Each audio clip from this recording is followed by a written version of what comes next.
The Indian Miswalid and the Rage of Muslims of the Walid by Dr. A. Ahmed. This story is the continuation of the story of the Arab sugar daddy and the beautiful Indian girl, and the story of the Indian child bride and the old Arab husband. They were written in English and translated into Arabic by Dr. A. Ahmed. It is a love story narrated in 6 books. Book 3, From a Slum Girl to the Queen of the World Beauty. Copyright. All rights are reserved. No part of this book may be reproduced, stored, a tribal system, or transmitted in any form or by enemies without the prior written permission of the author, except by the reviewer, who may quote brief passages from the review for general printing in a magazine, newspaper, or a school journal or university article. All characters in this novel are fictional, and any resemblance to actual person, live or dead, is purely coincidental. Chapter 16. The New Gandhi of Bollywood. Vijay Singh is also known as Mahatma Gandhi in Bollywood. He was born and brought up as a devout follower of Sikhism, but he believed that all religions are equally true. Therefore, he respects the followers of all faiths in Indian society. He believed that there are good and bad people in all religions. He is greatly influenced by the doctrine of ahimsa, non-violence, which was taught by the father of the Indian nation, Mahatma Gandhi, who borrowed it from the teachings of the Lord Jesus Christ in the Sermon on the Mountain. He is also influenced by the religion of the Lord Buddha. Lastly, he believes in the philosophy of contemporary Indian philosopher Swami Vivekananda, who taught that all religions are equally true. According to him, there is no such a thing as a false religion. This teaching most probably was borrowed from the Baha'i faith. Baha'u'llah, the glory of God, was the title taken by Mirza Hussain Ali Nuri, who is regarded as the founder and central figure of the Baha'i faith. Baha'u'llah was a Persian religious leader and the founder of the Baha'i faith, which advocates universal peace and unity among all races, nations, and religions. In any case, Mr. Vijay Singh used to work as a high school teacher before he retired and joined Bollywood. He took on various side roles in many different movie productions. He always landed the role of the father or grandfather of the hero or a heroine in the movie. His own stage charisma also cast him as a teacher in many movies. He has an outstanding, pleasant personality that helps him to fit into any supporting role.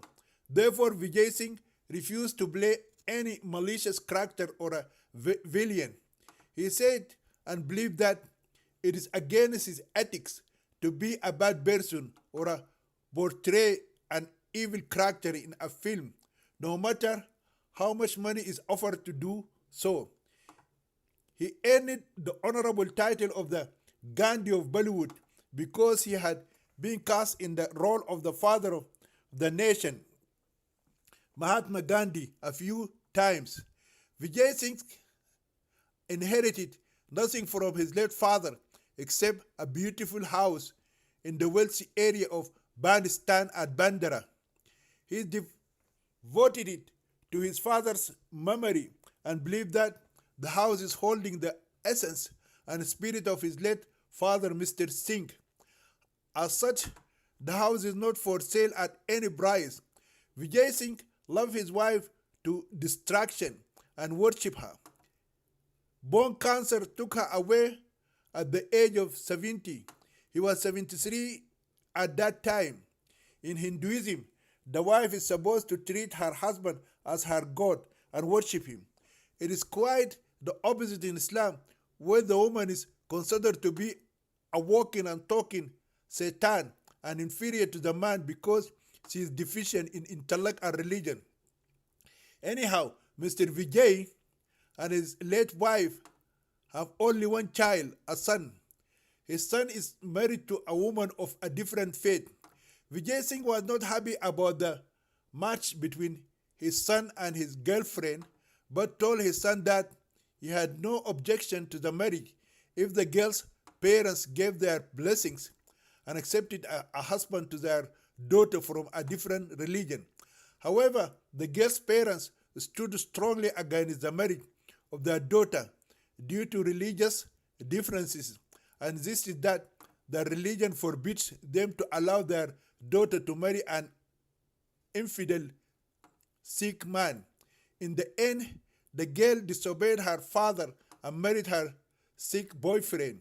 She even sent her father and two brothers to jail when they tried to separate her from her husband by force. She is a Muslim girl by birth. She loves her Islamic religion and refuses to change her faith to being a Sikh girl. But she had no objection to marrying her Sikh boyfriend without trying to force him to embrace Islam. This Vijay Singh's son is known as Ajay Singh. Ajay, like his father, has only one son with his Muslim wife. His wife's greatest desire is to leave India and migrate to Australia.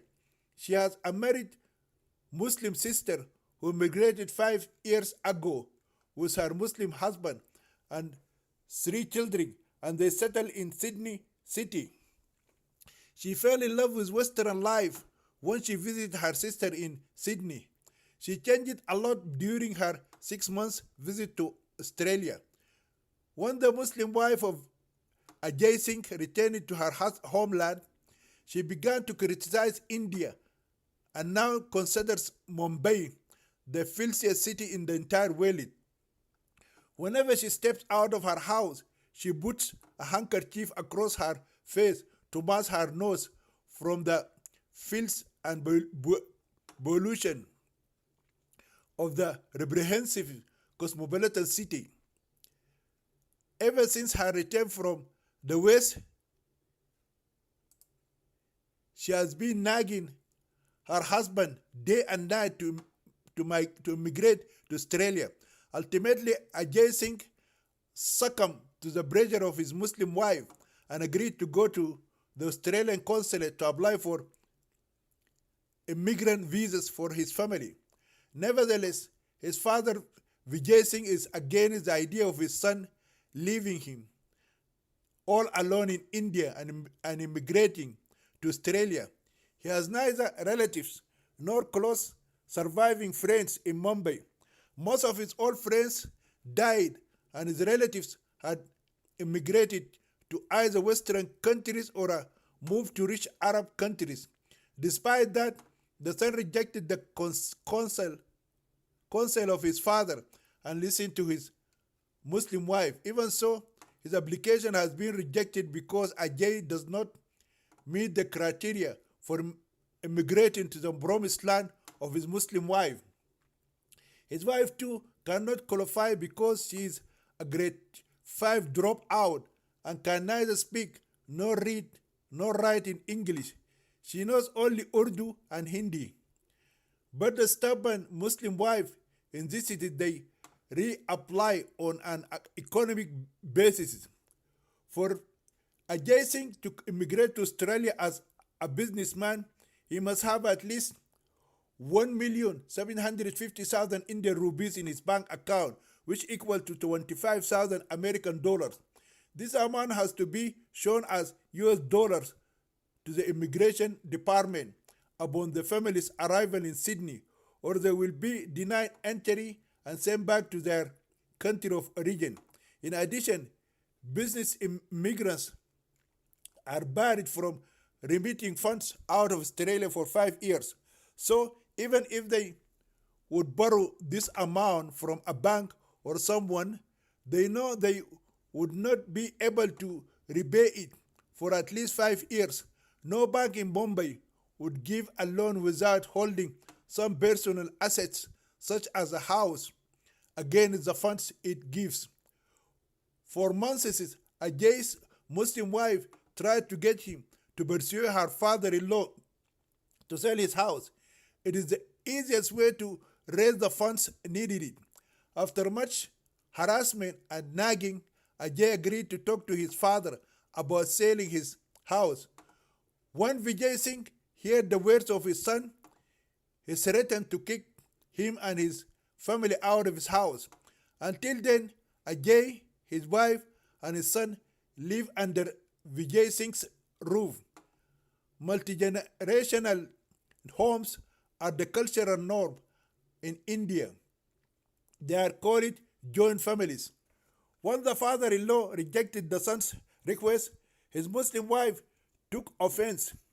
In her anger, a devilish idea crept into her mind. She told her husband that he had to kill his father for standing in their way for a better life. Ajay Singh rebuked his bad wife and strongly rejected her evil designs. Albeit, that does not stop her from nagging him to execute the plan for the next 2 years. She knows that her husband is the sole heir. Whenever they argued, Ajay reminded his wife that his father could die any time and that they must allow nature to take its course.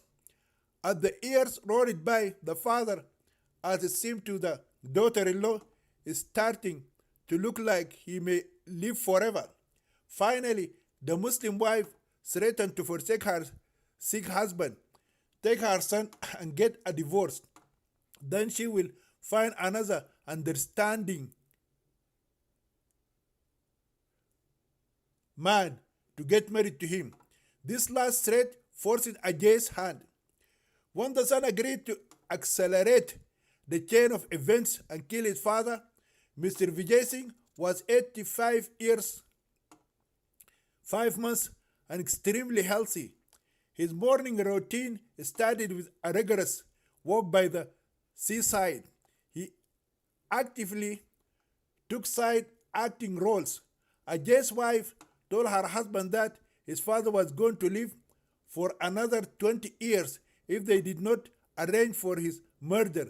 Finally, the wicked woman convinced her husband to arrange the murder of his father so that he could inherit the house, sell it, and fulfill her life's dream of migrating to her promised land, Australia.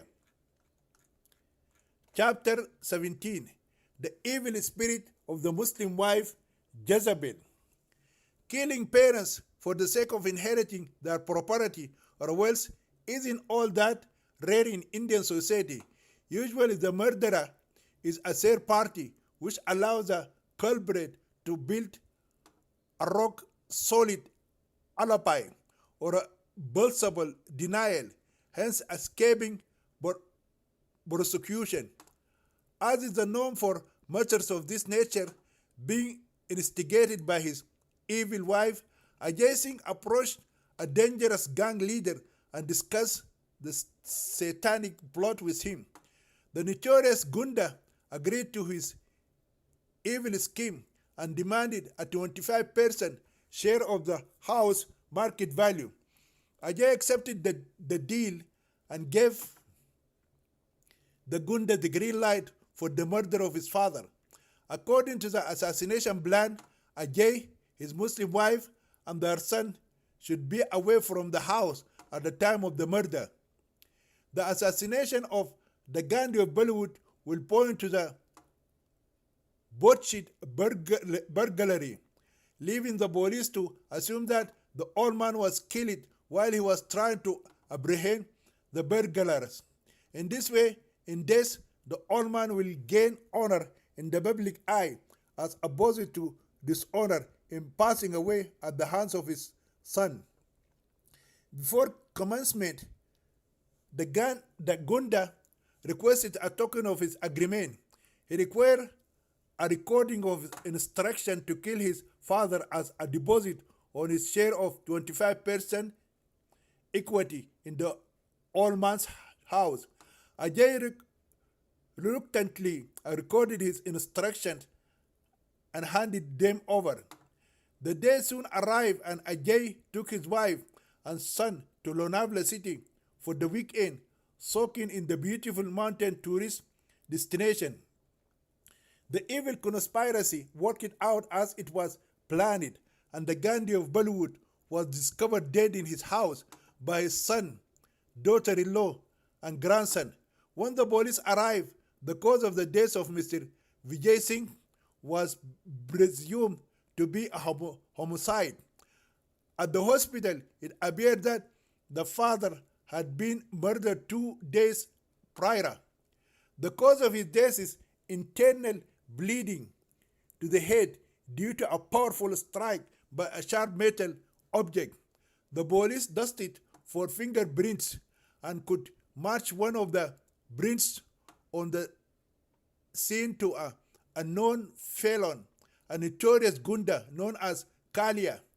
Kalia is a larger than life personality who gave the people of Mumbai city and her police force real nightmares.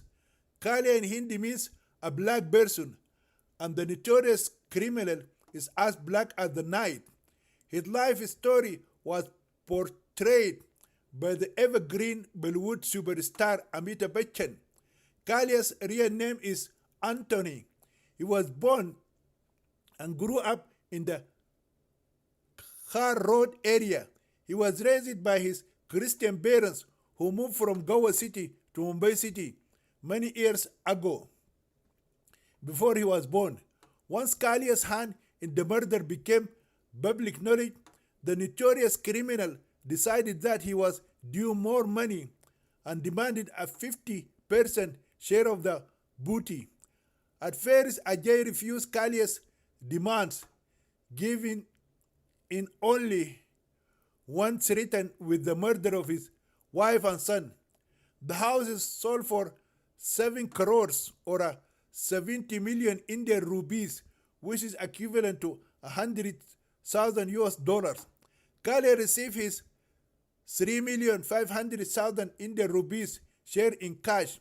After that, Ajay Singh applied to immigrate with an Australian business visa.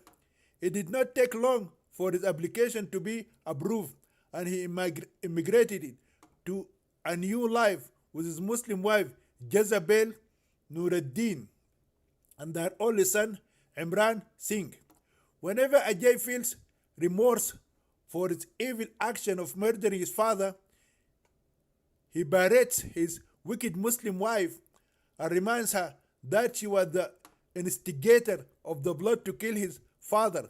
She, on the other hand, returns the favor and reminds him that for her un-Islamic matrimonial union with an unclean infidel like him, she has sent her Muslim father and 2 brothers to jail.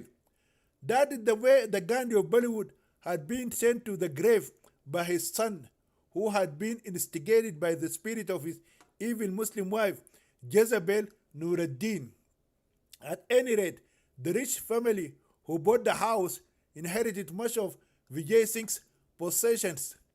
His son Ajay told the new owners that whatever stuff is left in the house by the deceased father, they can either use it or throw it in the garbage container. The bad son Ajay and his evil Muslim wife Jezebel are in a great hurry to go to their promised land and have no time to waste trying to get rid of all the stuff left behind by their victim. There are beds, mattresses, chairs, tables, and a cupboard full of Bollywood movies and classical books. The new owners threw everything away except the cupboard. They are happy to give the movies acted in by the Gandhi of Bollywood a place in their sweet new home. Randomly, whenever they have free time, the new heirs will select and play a movie from their huge collection of the late Mr. Vijay Singh movies and enjoy watching it for free. One day, the wife of the new owner happened to be all alone with her husband away at work in the Lokanwala complex in the Andheri area. She decided to watch a movie and searched the cupboard for something engaging. She came across a video titled Private and Confidential. The title of the movie drew her attention and bequeathed her curiosity. An avid movies buff, she could not remember any movie released with that odd name. She picked it up and placed it in the video player. Then she returned to her comfortable couch and reclined with the remote in her right hand. The woman of the house pressed play. Instead of seeing the opening credits and the names of the actors and the producer of the movie, she saw the director himself holding a whip in his right hand and weeping and lashing the backside of a beautiful young girl. Both the director and the young heroine are completely buck naked. She cannot believe her eyes when she recognized the old man who's mercilessly beating and raping the young girl. Up to that point, he has been her favorite film director in India. He's the greatest Bollywood film director, Mahmood Khan.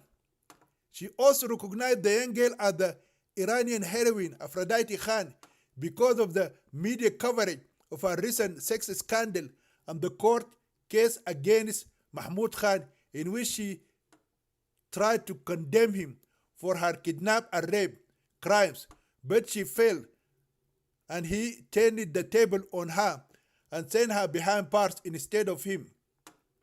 The Hindu wife immediately contacted her husband and informed him about her shocking discovery. She asked him to come to the house as soon as possible.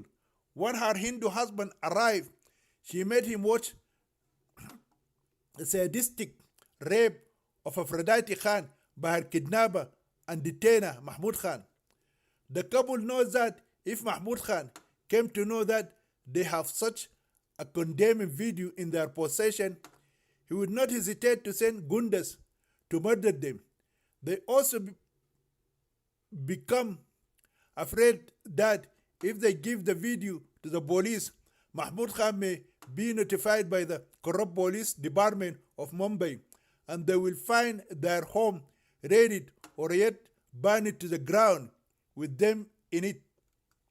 Therefore, the husband suggested that they should destroy the video and close that chapter forever. Howbeit, his wife balked at his suggestion and insisted that they send the video to the Hindu female director Rani Krishna, because she is the one who stood with the young Iranian heroine and helped her in her time of need.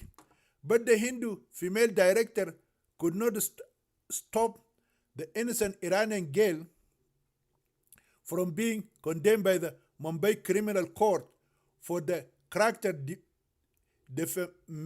defamation of Mahmood Khan and went to jail for 1 year.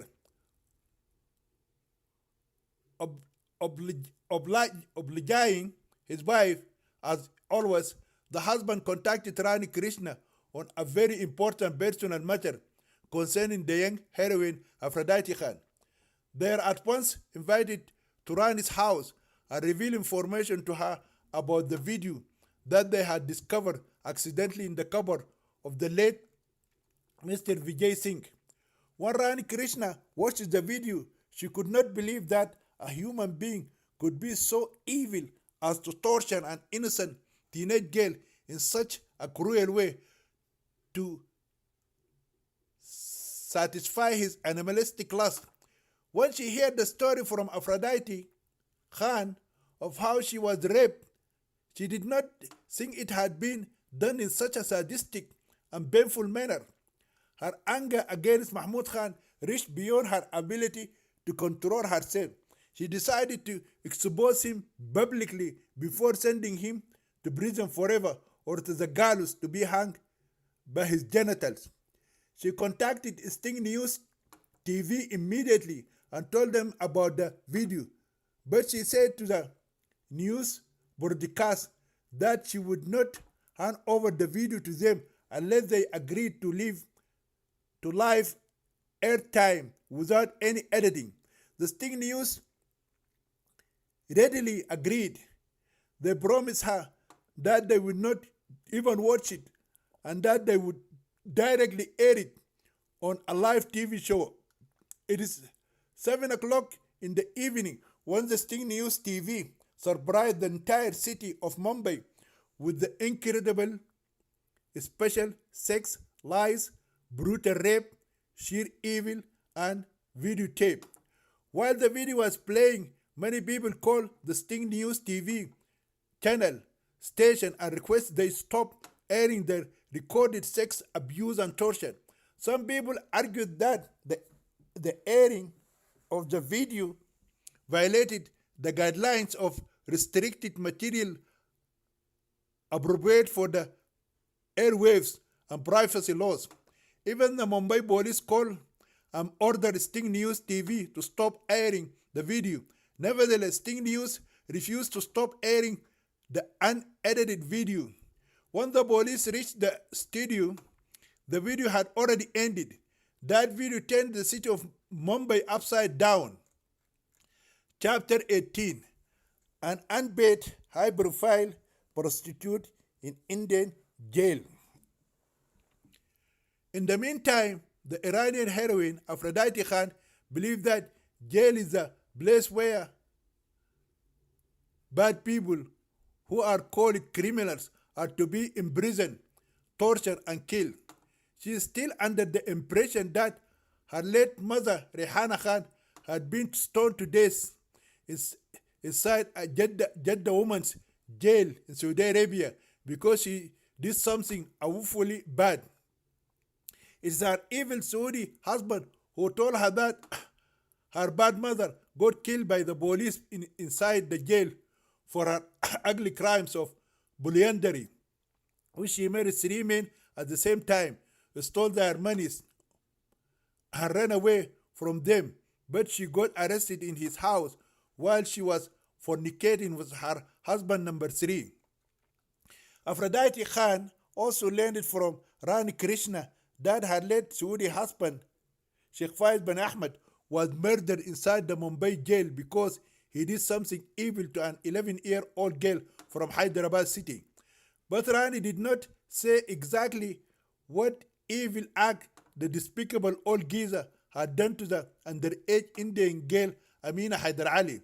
Therefore, when she was convicted of false charge and sentenced to 12 months in prison, Aphrodite Khan correctly assumed that she was not going to come out alive or unharmed. She concluded that she was going to be beaten up and killed by the Indian police. Beginning the first week she spent in jail, she has reason to worry. Her fears are confirmed. First of all, because she is from Bollywood and already known as an actress and heroine, the jail authority told her that she must be kept in solitary confinement and not allowed to mix with other female inmates for her protection.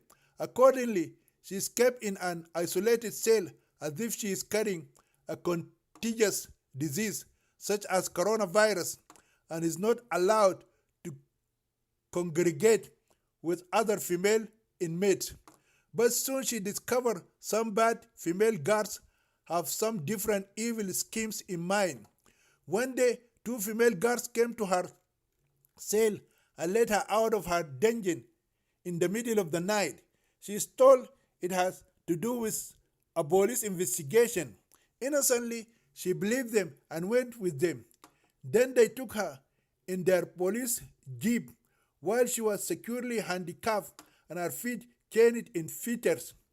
The 2 policewomen took Aphrodite Khan to someone's farmhouse.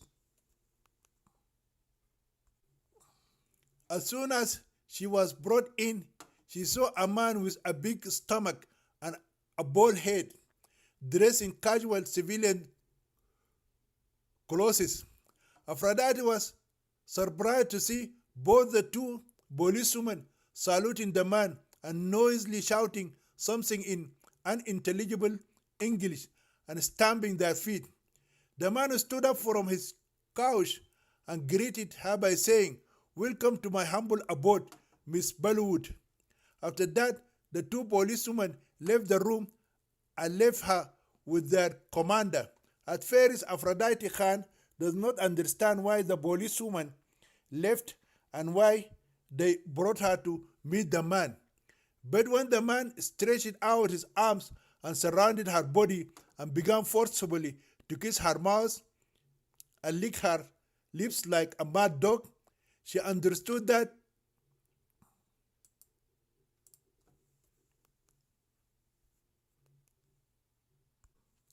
But when the man with big belly stretched out his arms and surrounded her body and began forcibly to kiss her mouth and lick her lips like a mad dog, she understood that she had been brought there to be raped by him all night long. She tried to free herself, but she could not. The man is big and tall and much stronger than her. He continued to forcefully kiss her and touch her all over her body. Aphrodite could smell a strong odor came from his dirty mouth. She understood him to be drunk. She recollected that whenever her Indian captor Mahmud Khan wanted to perform his ritualistic rape and sadistic abuse, he would drink and become meaner than mean. Aphrodite still believed that the male will beat and torture the female more if she refuses to allow him to have sex with her. Therefore, because of the fear of being beaten and tortured by the strong man, she submitted her body to him and allowed him to impose his strong will on her surrendered body. That night, the man with the big belly raped Aphrodite many times until he finally fell asleep atop her body. Early in the morning, the same two wicked female guards came back and took her to the jail and locked her up inside her solitary cell. One of the two corrupt women told her that if she complained to anyone, they would send someone to come and kill her inside her cell, and then they would take her corpse and dump it in a hole somewhere in the jungle of Maharashtra state. After a few days, the same two evil female guards came to her cell again at night and took her to another top police officer's private residence on the outskirts of Mumbai. Although he does not get drunk, he is like the other big and tall man and rape her repeatedly until morning. Once again, the two female police guards retrieved her in the morning and took her back to her cell with the same warning. Within 3 months, Aphrodite Khan has been raped by 6 top police officers and 3 MBAs from the government of Maharashtra. Online rapists use condoms because none of them wanted it to make her pregnant with his baby. Every one of them knew that if she was to get pregnant with a child, he could be identified through his DNA if subjected to a paternity test. Most of them expected that other big police personnel and members of parliament might be interested in having sex with the beautiful, sexy Iranian heroine too. Therefore, each one of them is afraid to contract a sexually transmitted disease by sleeping with the so-called Amber Tawaif or a prostitute of Bollywood. After 3 months, the Bollywood female prisoner Aphrodite Khan received a transfer order. According to the order, she is supposed to be transferred from the Mumbai Women's Jail to the Pune Women's Central Prison. The order is executed on the very same day.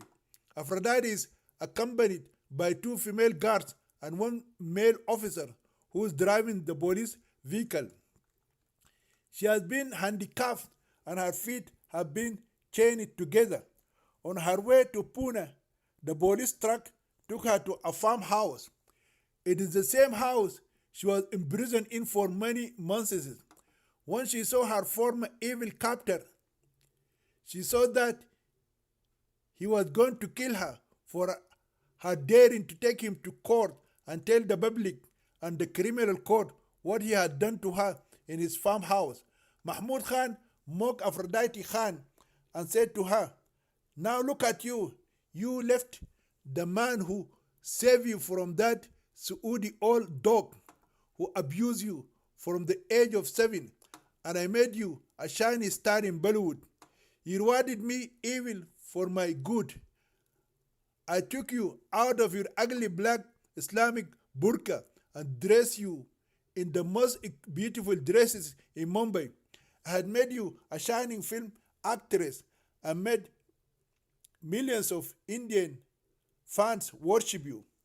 If you are still my second halal Muslim wife, you would have become by now a billionaire, 19-year-old young girl. You left me and went and listened to that fucking Hindu slut. What did she give you? She has blessed you in a rotten Indian jail cell. Inside the Mumbai jail, you have become an unpaid prostitute. You are now like a dirty public toilet that every uncircumcised Hindu police officer urinates inside your dirty chute or a pussy. What is better for you? To live in a palace of gold and be the wife of the greatest, richest man in Mumbai, or to stay in a filthy Hindu dungeon and be unpaid wife of Bollywood? Do you know why they are transferring you now from the Mumbai jail to Pune Central Prison? It is because some fucking Hindu politician in Pune want to rape you too. Every uncircumcised Hindu infidel in the police department and the government of Maharashtra wants to fuck you up for free. Have you gotten paid for being fucked by them? Can you stop them from urinating in your dirty pussy? They have made your pussy quite big that it can fuck a man's leg and smell like a filthy cesspool. The evil man bought it and looked for a response from Aphrodite. When she remained silent, he continued to bore the filth out of his despicable mouth to satisfaction. The filthiest prostitute on Faris Road has more guts and honor than you because she would not allow any man to fuck her if he does not pay her price fares. You are the only unpaid wife or a hooker in Mumbai. If you are a true Muslim girl, you would have killed yourself from the first day you got raped by the fucking head of the criminal investigation department, Mr. Rao Arora. You only open your legs and allow that filthy Hindu man to fuck you in his farmhouse throughout the night without resisting or fighting or screaming for help. Then he spread the word around his corrupt circle of friends. So now every one of them wants you in his bed to fuck you for free every night he wishes to do it. Do you think if you are still in my house and under my protection, any one of them could dare to touch even your finger? Of course not. Mahmud Khan paused it again and looked sternly in her face. Then he raised his voice loudly to make himself clearer. Let me tell you one thing. I could have killed you inside that fucking woman's jail if I wanted to do it. I could have put poison in your food or sent a female guard to kill you inside your solitary cell. I could have paid 20,000 rupees to the nurse there and gotten you injected with the HIV or a coronavirus. I did none of this for only one reason, because you are a Muslim girl. Moreover, I could have paid 50,000 rupees to some of my friends in the police department to implicate you in a serious crime. I could have kept you in jail forever if I wanted to. But I have decided to punish you more badly for humiliating me before those accursed Hindu infidels. I have already met some important lawmen in the Mumbai Police Department and made them promise me they will deport you to Iran as soon as you complete your 1 year term inside that filthy Indian jail. Let that fucking Hindu whore, Rani Krishna, stop you from returning to that primitive and backward Iranian society from where you came. Do you know what is going to happen to you when you reach Tehran? You will have no one, no family, or anyone to take care of you. You are still childish and a very dumb girl. You are going to become a hooker on the streets of Tehran. You will either die like a stray bitch on the streets of the capital of Iran or be sentenced by a judge of a Sharia court to be stoned to death for being a prostitute. Go back to where the men like to beat women just for walking down the street with nothing on their heads or their niqabs accidentally fell off their faces. After lecturing her and filling her heart with indescribable fears, Mahmud Khan once again raped Aphrodite Khan in a very painful and cruel sadistic way. He has not asked the two corrupt policewomen who brought her to him to remove her handcuffs and chains from her hands and legs. He just pushed her to the ground and began to beat and rape her in front of them. This time, he slapped and kicked her as if she was not a human being like him. He used a stick instead of a whip and hammered her body mercilessly. He is full of exceedingly uncontrollable rage. He used her body to abuse his bitter hatred and reckless anger before he raped her. It is the most painful sexual abuse she has ever been subjected to in all her miserable life. She saw that he was going to beat her to death. He screamed to the top of her voice and begged for mercy, but no one dared rescue her from the devil incarnate or the firstborn son of Satan. She cried and cried until she lost her voice. The evil one continued his abuse and rape until she lost consciousness. She is nothing more to him than a punching bag to beat as much as he wants. Chapter 19. The end of the notorious Muslim sex sadist. When she regained her consciousness, Aphrodite Khan found herself once again inside the back of a police wagon. She is bleeding copiously while her hands and feet are securely chained to her seat. She saw that she had some kind of horrifying nightmares. However, the terrible pain in her body and private parts made her remember her brutal rape and torture by her former Indian captor, Mahmud Saitan Khan. She is breathing with much difficulty.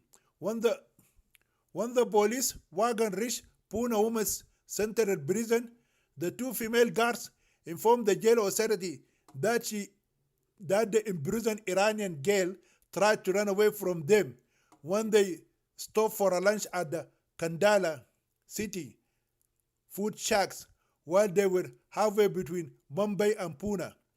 She went to the women's washroom and jumped out of the broken back window, but they caught her while she was escaping. For that reason, they battered her mercilessly to subdue her and prevent her from running away from them. Aphrodite Khan has been taken directly to the hospital and she's admitted into the intensive care unit. Her body is seriously injured from bruising and abrasions from head to toe. She lost so much blood due to her profusely continuous bleeding. They have to administrate a blood transfusion to her dying body through an IV syringe needle attached to her left hand to save her life. She remained in the hospital for 2 weeks before the doctors declared her physically fit to be returned to prison. As Mahmud Khan had prophesied, her stay in Pune is plagued with politicians and top police officers. Each one of them has his way with her and repeatedly raped for free. Rape for free, the so-called high-profile Tawaif or prostitute of Bollywood, the lovely Iranian heroine. The so-called Ambed Bollywood Tawaif spent 3 months in Pune Women's Central Prison before she was transferred back to her former Mumbai Women's Jail. During those 3 months, she got raped by 3 political party leaders and 5 top police officers. Once she has been brought back to Mumbai, some of her former rapists have demanded that she be brought back to their houses for nightly visits, and the vicious rapes of the lovely Ambed prostitute of Bollywood have been started all over again.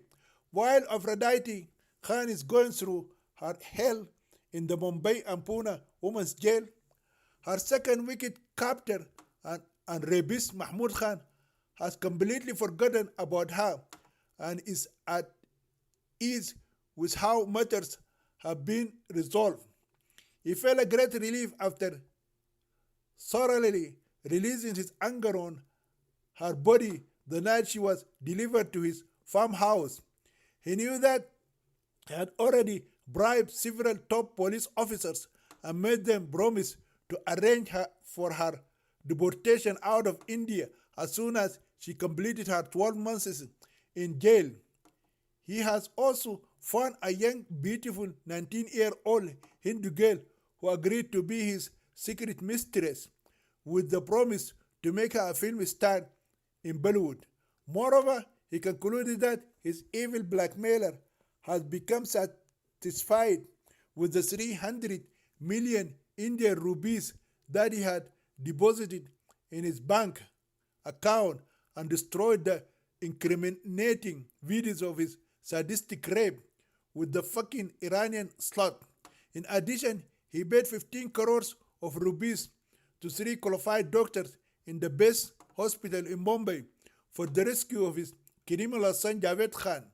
Each one of them follows a different religion. One is a Hindu man, the second is a Buddhist, and the last one is a Christian doctor.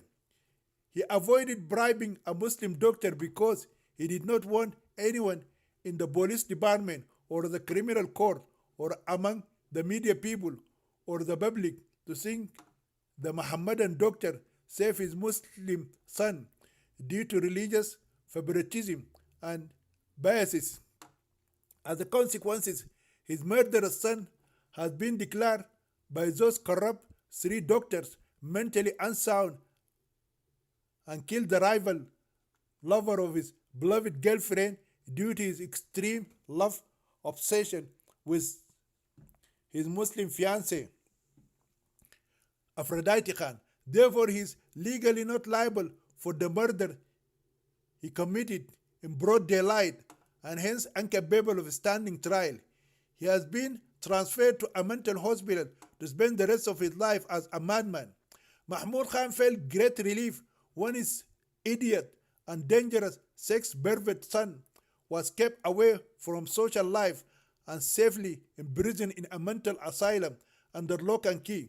He does not worry about now and then spending millions of rupees to save him from his embarrassing sex scandal and hideous crimes. Meanwhile, his innocent victim, the Iranian heroine Aphrodite Khan, has completed 11 months inside the hellish prison of rape and abuse. She has only 1 month left to go, and then she will be deported to Iran, and her name will be blacklisted, so she cannot return to India forever.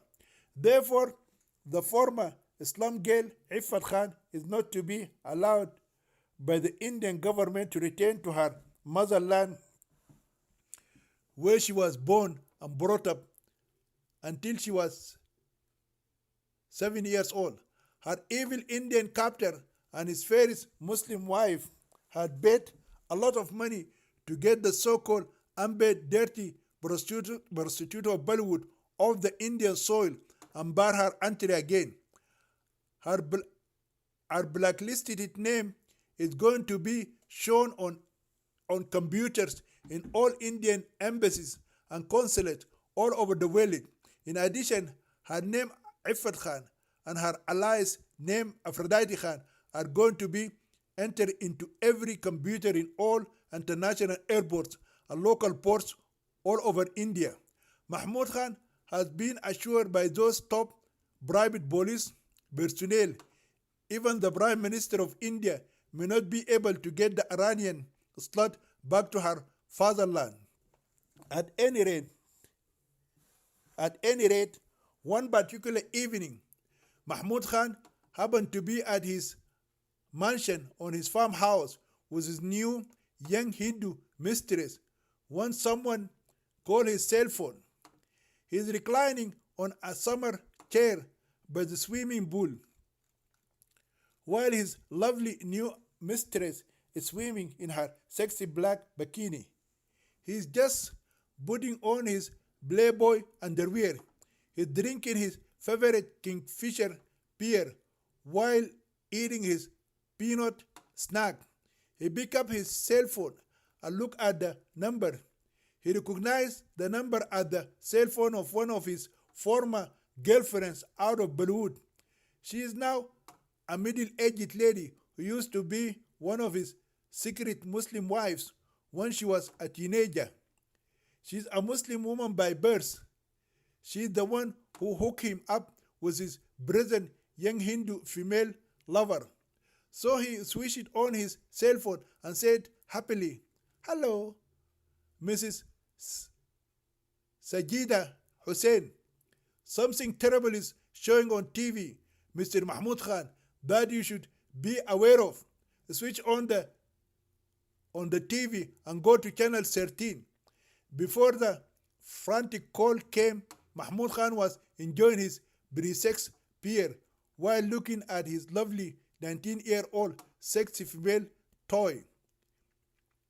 Before he could find out more, his ex-girlfriend disconnected the line, temporarily interrupted and amused by the frantic phone call, but knowing that his former girlfriend would not call him on his private cell phone number unless it is an especially important matter, he decided to allow a few minutes to satisfy his curiosity. The voice on the phone sounded adamant. He saw that he must see the airing of some nasty Bollywood sex scandal which may make good material for gossip later on.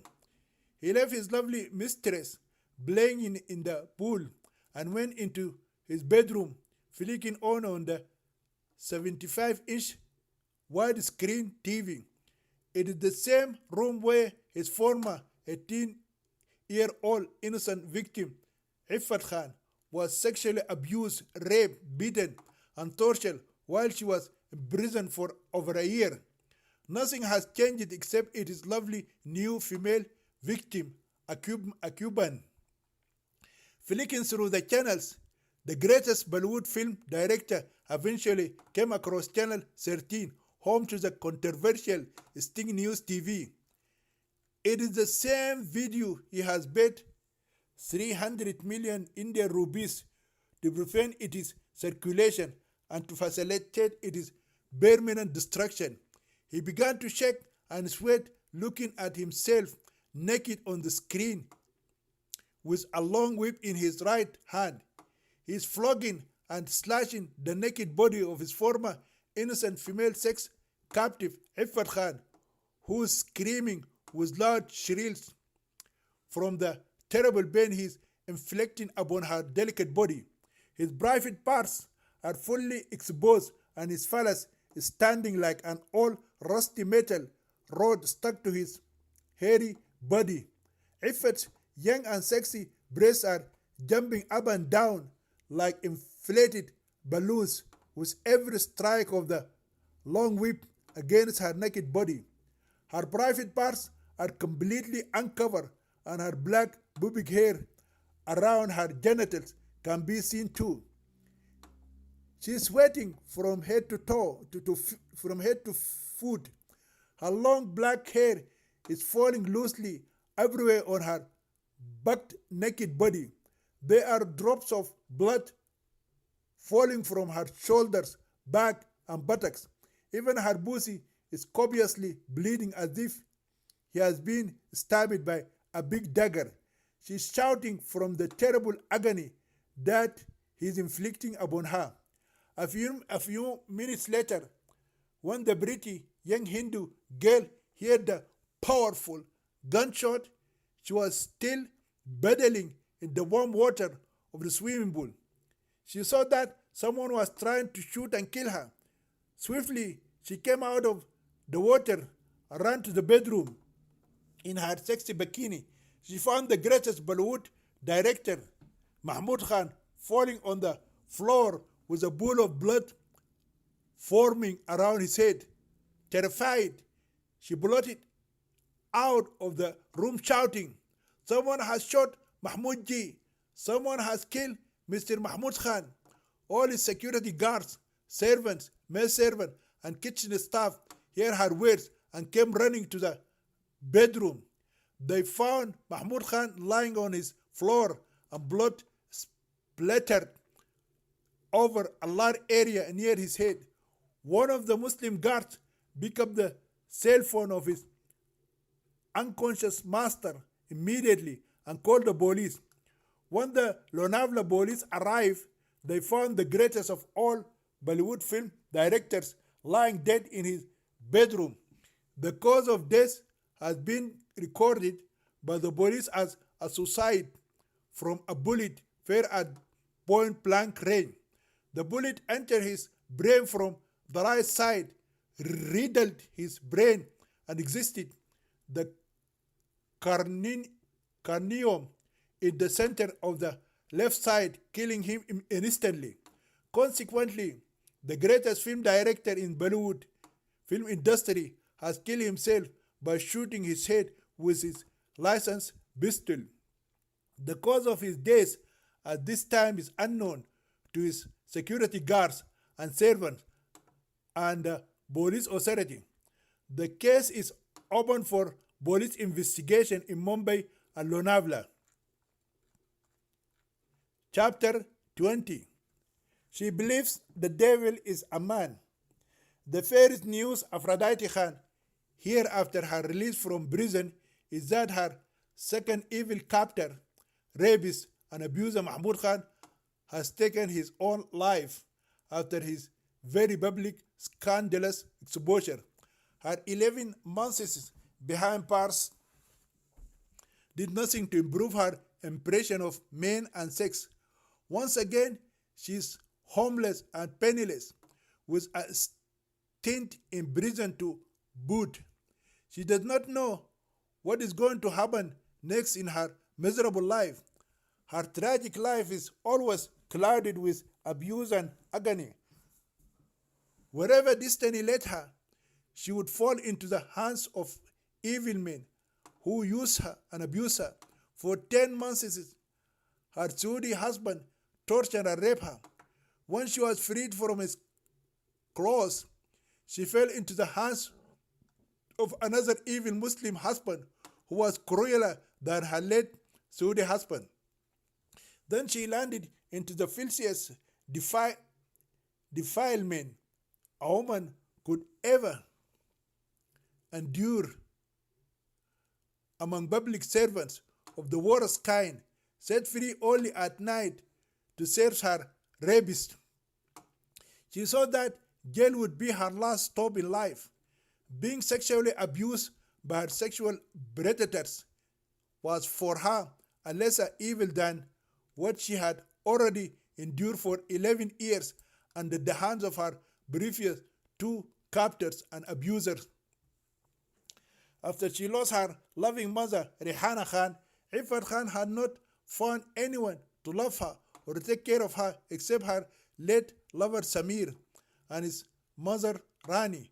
For the first time In her life, she experienced true love, an altruistic love, unmotivated by selfish gain or for profit. It was an entirely new concept to her. For 6 months, the handsome hero Samir Krishna Khan had given her the love she had been missing all her young life. Whenever he sat near her, she felt great happiness, and whenever he talked to her, his voice filled a void in her heart. When he smiled, she became happy, and when he became sad, her heart lost its joy. At that time, all she wanted was just to see his handsome face and feel his presence beside her.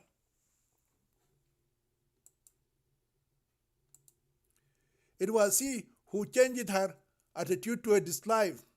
Alas, that beautiful love and wonderful joyfulness did not last for more than 6 months. The Bollywood greatest tyrant, Javed Khan, killed her handsome lover in front of her eyes. Once again, her attitude toward this man changed, this time for the worse.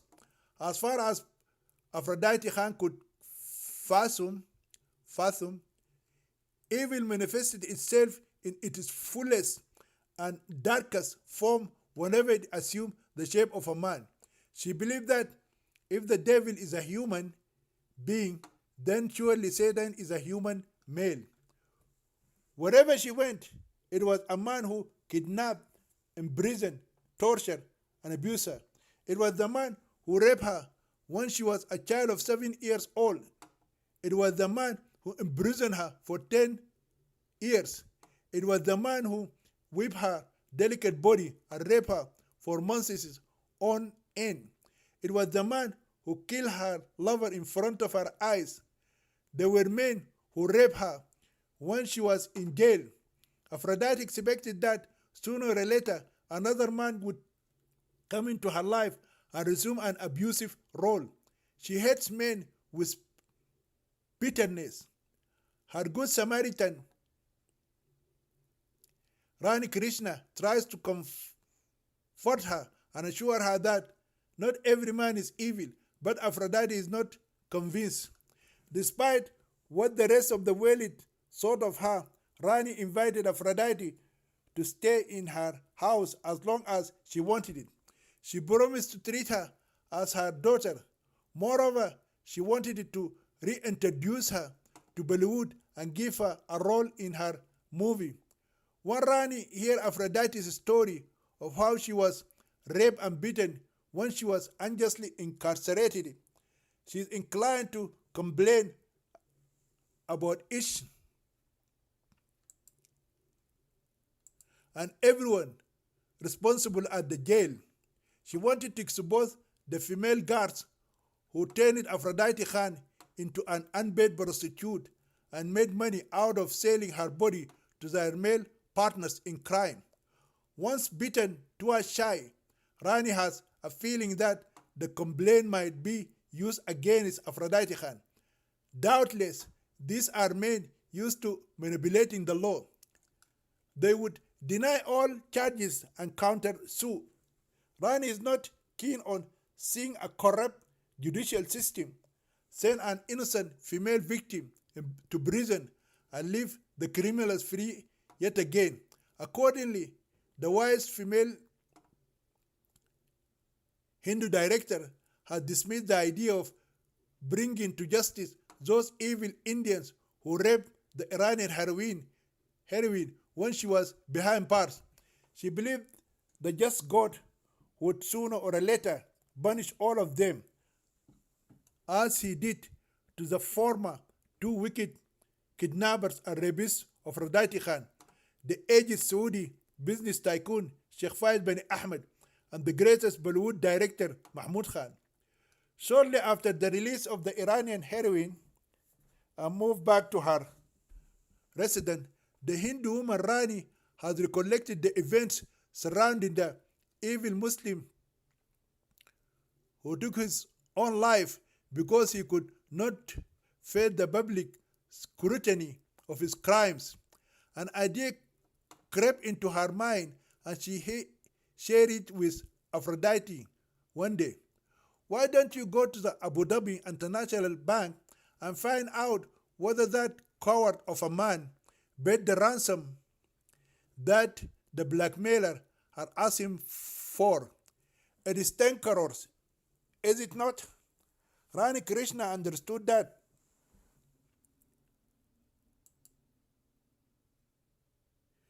10 million rupees is a lot of money for a penniless and homeless girl like Aphrodite Khan, who has no family or relatives either in her motherland India or the land of unlawful detention, rape, and abuses in Iran, or anywhere else in the whole world. Rani wants to use some of the money to finance Aphrodite's homecoming to the film industry. She may have been a film director, but she does not have the kind of money needed to make a large budget film. Bollywood directors would invite financiers to underwrite the cost of the film, but no financier would offer 5 crores of rupees on a movie directed by a small-time female director like Rani Krishna. Explaining the situation she is in, Rani told Aphrodite that if Mahmud Khan had truly deposited the 10 crores of rupees in her account, then she would retell Iffat's tragic life story and let her play herself in her movie. At first, Aphrodite is hesitant to go to the foreign bank. The name of the Abu Dhabi International Bank brought back stark reminders of her evil Saudi husband. She thought that the bank might accuse her of arranging the murder of her Arab husband in jail and her kidnapping to come back later and steal all his money. Also makes her hesitate at the cruel murder of her lover in front of her eyes while they are acting in the last scene of the movie. It made her hate Bollywood and everything to do with it. It is Rani who kept on assuring her that nothing would happen to her and that is worthwhile to check it out. He said to her, the bank manager who said to her either her account was closed by her Saudi husband before his murder or Mahmud Khan had deposited nothing in her account. In either case, she has nothing to lose and nothing to be afraid of. Aphrodite is reluctant but gives in to Rani's suggestion and off they go. Aphrodite is too afraid to venture out alone. Hence, she asked Rani to accompany her.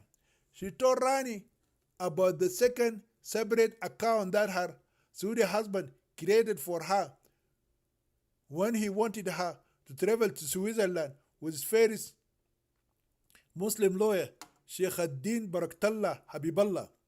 The account number that Aphrodite gave to her Hindi and English teacher is the second account.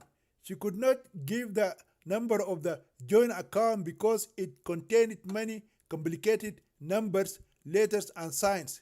In contrast, she remembered her separate account number for it is simple and contained only numbers.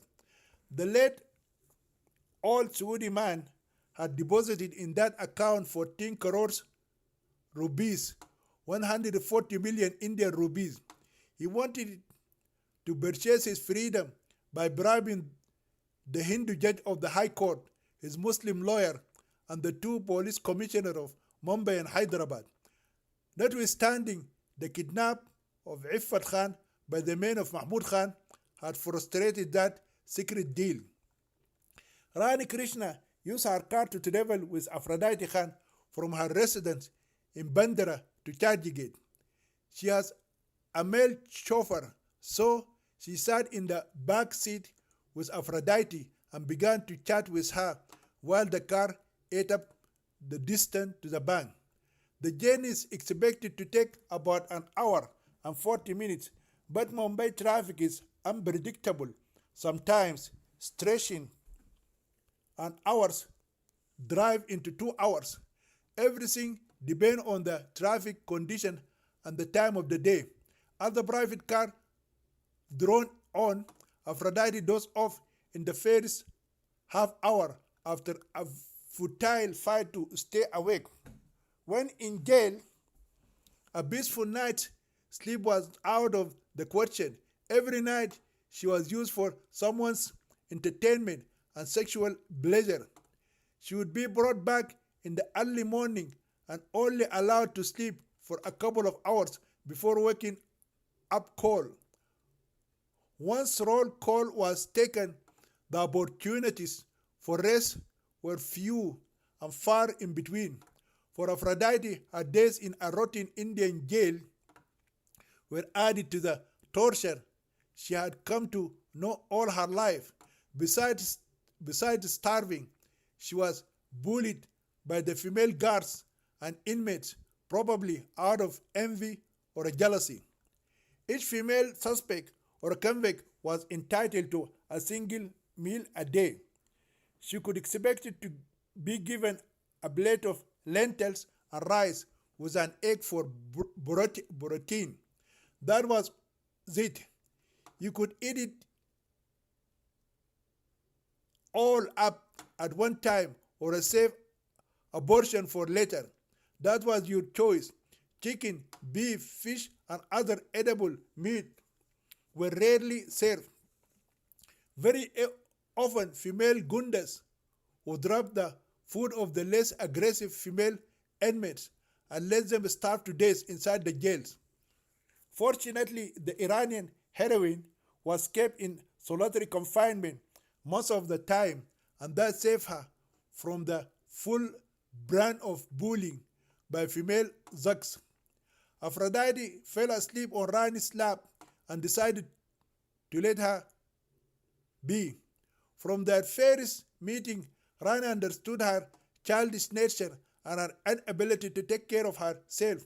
As a mother who had nurtured her child well, she now extended this hospitality to Aphrodite. She decided to house her and care for her as long as she could. She expected that one day Aphrodite would find a good man who would love her and take care of her. In the meantime, with her skills and know-how, she's going to leverage her outstanding beauty and create Aphrodite's career and fortune. When the car reached the Abu Dhabi International Airport, when the car reached the Abu Dhabi International Bank in the Nariman Point area, Rani rose Aphrodite from her nap and told her to go in and talk to the bank manager. Aphrodite refused to go in alone and begged Rani to come in with her. At first, Rani is not willing to accompany her inside the bank. She is worried that the bank management might ask her to reveal the nature of her relationship with Aphrodite or accuse her of trying to use her money for some selfish gain. Aphrodite does not care about that and insisted that Rani come in with her. She told her that she needed her to help her in case the bank manager called the police and asked them to arrest her for murdering her Saudi husband inside the jail. Wherefore, reluctantly, for better or worse, Rani assumed the role of a guardian angel and agreed to go in with her terrifying charge. It is Rani who talked to one employee inside the bank in Hindi and told her the purpose of their visit. When the employee demanded to know the relationship between the two women, Rani said to her that Aphrodite was staying with her in her house and she was like her daughter. Rani Krishna knows that saying Aphrodite is her relative would be shooting herself in the foot. No one in India is going to believe that a Krishna can be related to a Khan. It is just like saying God and Satan are close relatives. Politely, the Indian girl asked Rani and Aphrodite to sit in the waiting room until the manager of the bank could call on them. They waited for ages in silence. Both of them are tense and worried. The icy, cold room added to the feeling that they had come to steal something. Rani is more worried and scared than Aphrodite because she knows that the money they came to inquire about is deposited by blackmail. The money, if it is there, had been extracted from someone through blackmail, and that is against the law, no matter what the motive was behind it.